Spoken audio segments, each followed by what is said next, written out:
नमस्कार, आप देख रहे हैं आज तक। आपके साथ मैं हूं सईद अंसारी। पश्चिम बंगाल में चुनाव का चौथा चरण जबरदस्त हिंसा का गवाह बना है। कूच बिहार में सुरक्षा बलों पर हमले के बाद जवाबी फायरिंग हुई, 4 लोगों को अपनी जान गंवानी पड़ी और राजनीति अब जमकर शुरू हो गई।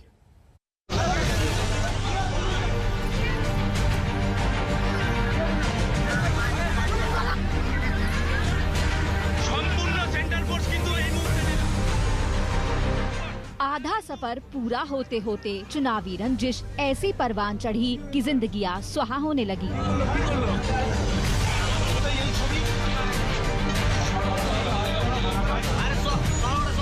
ये चौथे चरण के चुनाव की चिंता पैदा करने वाली तस्वीरें हैं। हिंसा की आग ने इस परिवार को झुलसा दिया।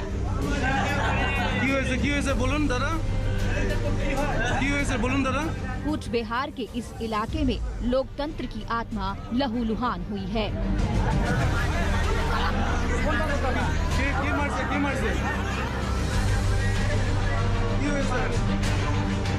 सिताल कूची की ये वो सियासी जमीन है जहां केंद्रीय सुरक्षा बलों के साथ झड़प हुई और 4 लोगों को जान गंवानी पड़ी।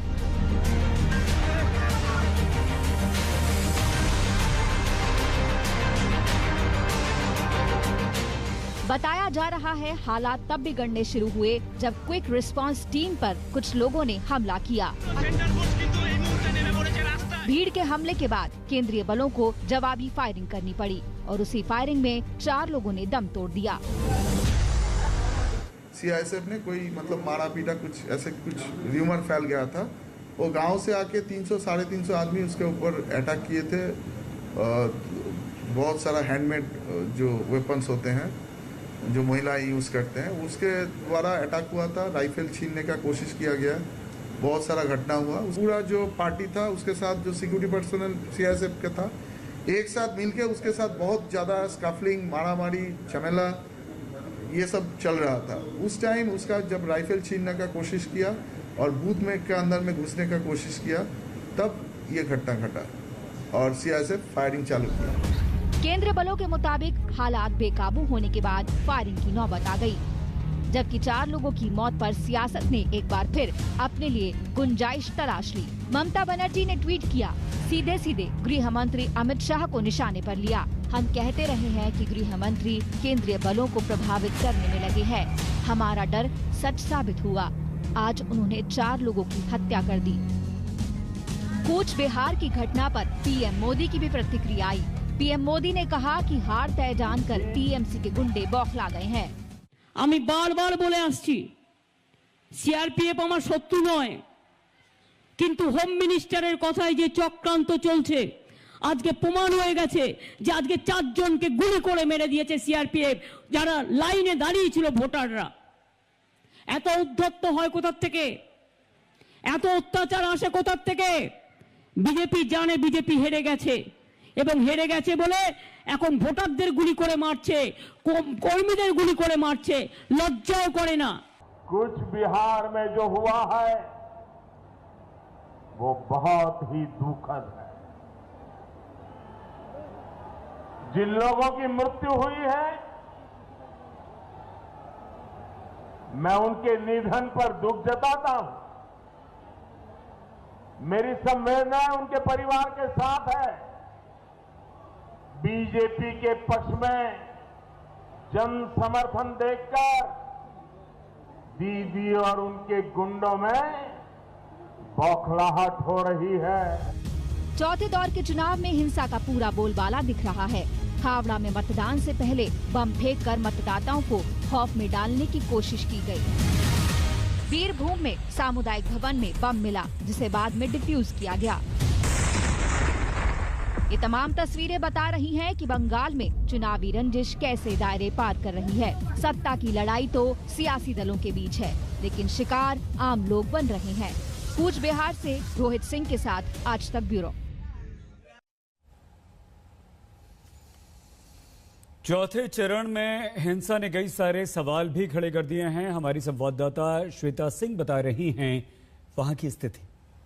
इस तरह का जिस तरह से पहले 3 चरण की वोटिंग को यहाँ पर हैंडल किया गया था, पश्चिम बंगाल में आमतौर पर जिस तरह की हिंसा होती थी उसे देखते हुए चुनाव आयोग ने यह निर्णय लिया था कि 8 चरणों में मतदान किया जाएगा और उसका असर दिख रहा था।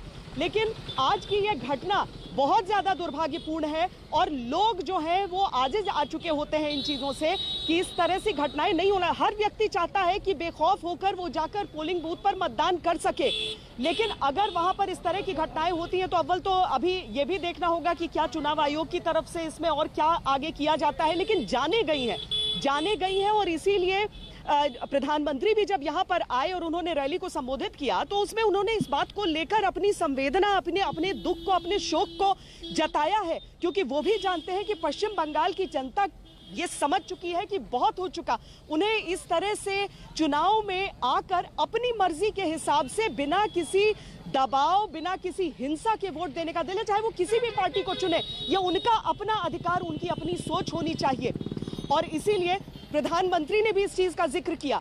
लेकिन अगर ये घटना आज हुई, आज जाकर कूच बिहार के इलाके में हुई, जहां पर सुबह से आरोप, पहले टीएमसी की तरफ से आरोप लगे, उसके बाद भिड़ंत की तस्वीरें आ गई, देसी बम दिख रहे थे, वहां पर कारतूस दिख रहे थे, तो थोड़ा लोगों के मन में भी आशंकाएं आती हैं। अभी तक जो विश्वास एक कायम किया गया था उसे लेकर कुछ सवाल उठ गए। ममता बनर्जी के चुनावी रणनीतिकार प्रशांत किशोर के एक ऑडियो टेप को लेकर एक नया तूफान खड़ा हो गया।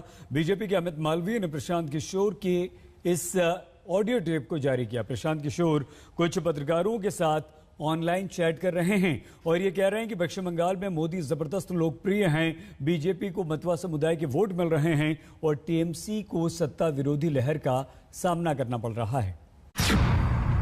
जंग बंगाल में ऑडियो बम का विस्फोट। सरकार किसकी बन रही है उसमें प्रीडोमिनेंटली बीजेपी ही आता है हम लोग के भी सर्वे में। दीदी के रणनीतिकार का कथित कबूलनामा। 50 to 55% Hindus are voting for BJP. मुकाबला खत्म होने से पहले जंग में मानी मात। वो मुद्दा है ही नहीं, मोदी यहाँ पॉपुलर है। हमें खेलते हमें, जीतते हमें और बीजेपी के खाली करते হবে তাহলে মনে রাখবেন জয় বাংলা। इधर बंगाल चौथे दौर के मतदान में बढ़ चढ़कर शरीक हो रहा था और उधर ममता बनर्जी की जीत के दावे पर सवाल सुलग रहे थे। वजह थे प्रशांत किशोर, ममता बनर्जी के रणनीतिकार नंबर 1 प्रशांत किशोर। टीएमसी की चुनावी नैया के खेवनहार प्रशांत किशोर। बीजेपी नेता अमित मालवीय ने टीएमसी के चाणक्य प्रशांत किशोर का एक ऑडियो टेप जारी किया और टीएमसी के लिए बचाव करना मुश्किल हो गया। जरा सुनिए प्रशांत किशोर क्या कह रहे हैं। अगर वोट है तो मोदी के नाम पर वोट है, वोट है तो हिंदू होने के नाम पर वोट है। पोलराइजेशन, मोदी, हिंदी भाषी, एससी, ये फैक्टर है। शुभेंदु चले गए कि प्रशांत किशोर चले आए, उसका कोई वो मुद्दा नहीं है, वो मुद्दा है ही नहीं। मोदी यहाँ पॉपुलर है, हिंदी भाषियों की 1 करोड़ से ज्यादा वोट है, दलित यहाँ पर 27% है और वो पूरी तरह से बीजेपी के साथ खड़ा है। प्लस पोलराइजेशन तो है ही है। जरा इस टेप की पृष्ठभूमि भी जान लीजिए। प्रशांत किशोर कुछ पत्रकारों के साथ ऑनलाइन बातचीत कर रहे थे, वो बातचीत लीक हो गई। इस कथित बातचीत में प्रशांत किशोर मोदी की लोकप्रियता कबूल रहे हैं, टीएमसी के खिलाफ एंटी इनकम्बेंसी की बात भी मान रहे हैं और ये भी स्वीकार कर रहे हैं कि ध्रुवीकरण हो रहा है। प्रशांत किशोर ने कुल मिलाकर इस बातचीत में बीजेपी के लिए जीत के हालात बता दिए और टीएमसी की उम्मीदों पर खुद ही सवालिया निशान लगा दिए। जरा सुनिए प्रशांत किशोर आगे क्या कह रहे हैं। Which way is the Matua community going, Prashant? Matua will be predominantly voting for BJP, not as unitedly as they did in Lok Sabha. लेकिन मुझे लगता है अभी भी मथुआ will 75 बीजेपी 25 तृणमूल। हम लोग एक सर्वे करते हैं कि आप वोट किसको दीजिएगा और सरकार किसकी बन रही है, तो सरकार किसकी बन रही है उसमें प्रीडोमिनेंटली बीजेपी ही आता है हम लोग के भी सर्वे में। उसको हम लोगों ने खंगाल कर देखा भाई ऐसा क्यों आ रहा है। ऐसा इसलिए आ रहा है कि जो बीजेपी को वोट कर रहा है वो तो कह ही रहा है कि बीजेपी की सरकार बन रही है। जो लेफ्ट को वोट करने वाले 10 से 15% लोग हैं उसमें करीब 2/3 लोगों का ऐसा मानना है कि बीजेपी की सरकार बन रही है। इस कथित टेप में प्रशांत किशोर ने जो कुछ भी कहा वो टीएमसी को परेशान करने वाला है। बीजेपी ने मौका बनाया तो प्रशांत किशोर का भी जवाब आया। प्रशांत किशोर ने बीजेपी को पूरी बातचीत जारी करने की चुनौती दी और एक बार फिर दोहराया कि बीजेपी की सीट का आंकड़ा 100 के पार भी नहीं जाने वाला। लेकिन चुनावी युद्ध की इस बेला में प्रशांत किशोर की बातचीत टीएमसी को अच्छा खासा नुकसान पहुंचा गई। ये शायद टीम ममता भी समझ रही होगी। आज तक ब्यूरो। और इस वक्त हमारे साथ देखा आपने किस तरह से बंगाल में चौथे चरण में हिंसा हुई है, 4 लोगों की मौत हुई है, सुरक्षा बलों की फायरिंग में ये मौत हुई। बंगाल बीजेपी के प्रभारी बीजेपी महासचिव कैलाश विजयवर्गीय जी इस वक्त हमारे साथ जुड़ चुके हैं। कैलाश जी, बहुत मेहनत आप कर रहे थे, लेकिन आपको लगता है कि आपकी मेहनत पर पानी फिर रहा है और इस हिंसा ने आपकी मेहनत पर सवाल उठाए हैं, कहीं ना कहीं दाग लग रहा है? देखिए, हमारी मेहनत, हमारे कार्यकर्ताओं की मेहनत, जनता का रूख बहुत साफ बता रहा है कि भारतीय जनता पार्टी आ रही है। 2-4 घटनाएं छोड़ दें, आज की मैं बताऊं 95% पोलिंग बूथ पे शांतिपूर्ण मतदान हो रहा है। ये बात सही है कि कुछ पोलिंग बूथ पर घटनाएं, विशेषकर कुछ बिहार के विधानसभा में निश्चित रूप से शर्मनाक घटना हुई है, पर वह भी वहाँ के एसपी से जब बात की तो उन्होंने बताया कि जो घटना हुई है वो इस प्रकार है कि कुछ लोग मतदान करने से रोक रहे थे। जब वहाँ पर स्थानीय फोर्स ने उनको रोकने का कोशिश किया तो उनको कहा कि भाई शांतिपूर्ण मतदान होने दो, तो उनकी झड़प हुई। वहीं पर क्यूआरटी को बुलाया गया, क्यूआरटी में सेंट्रल फोर्स बैठा हुआ था, भीड़ 300-400 हो गई और उन लोगों ने सेंट्रल फोर्स के हथियार छीनने की कोशिश की और इसी बीच में गोली चली है। शर्मनाक है, जिनकी मौत हुई उनके प्रति मेरी विनम्र श्रद्धांजलि। पर पूरे प्रदेश में लगभग 44 विधानसभा में चुनाव चल रहा है, जिसमें 4-5 विधानसभाओं में घटनाएं हुई, छोटे-मोटे, शीतलकुची में और छोटी मोटी घटनाएं अन्य स्थानों पर। लेकिन कैलाश जी, बाकी शांतिपूर्ण मतदान हो रहा है। ठीक है कैलाश जी, लेकिन हिंसा होती है और 4 लोगों की मौत जो है वो काफी गंभीर है। कैलाश जी, टीएमसी सीधे बीजेपी आप पर साजिश का आरोप लगा रही है और टीएमसी का एक प्रतिनिधिमंडल चला भी गया, कहा कि ये जो हिंसा हुई है ये तो बीजेपी की साजिश है। ममता बनर्जी कह रही है, मैं तो पहले दिन से कह रही थी। और गृह मंत्री आपके अमित शाह पर सीधा आरोप कि वो ऐसा काम करेंगे, ये हिंसा करवाएंगे। क्या कहेंगे आप?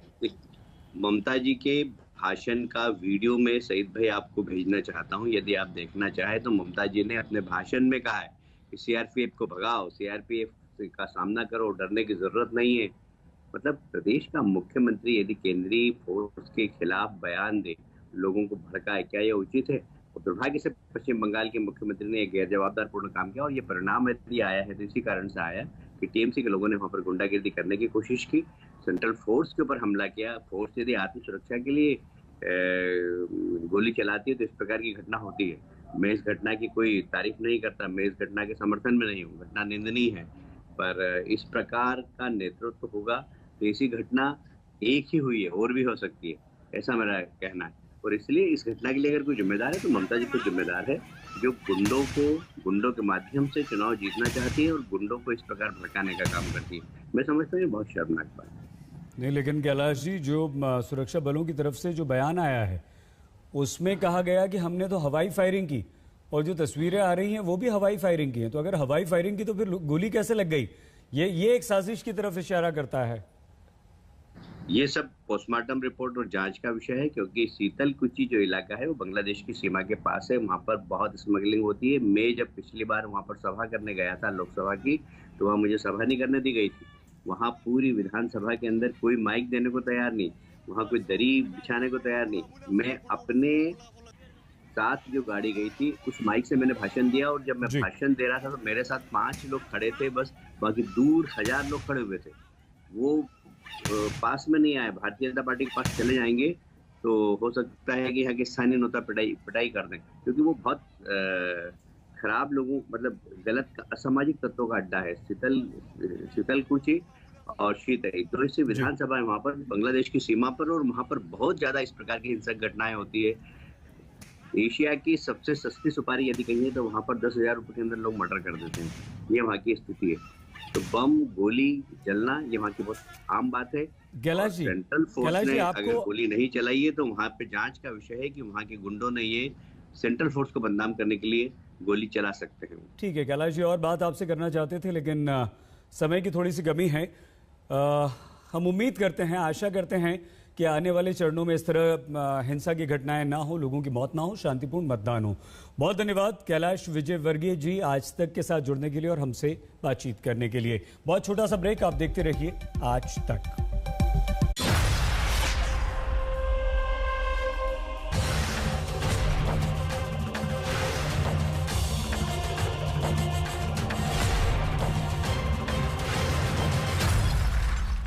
नमस्कार, मैं हूं अंजना ओम कश्यप। हमें उम्मीद है ये वीडियो आपको पसंद आया होगा। लेटेस्ट खबरों के लिए यूं ही देखते रहिए आज तक और इस वीडियो के पसंद आने पर लाइक, शेयर एंड सब्सक्राइब करना ना भूलें।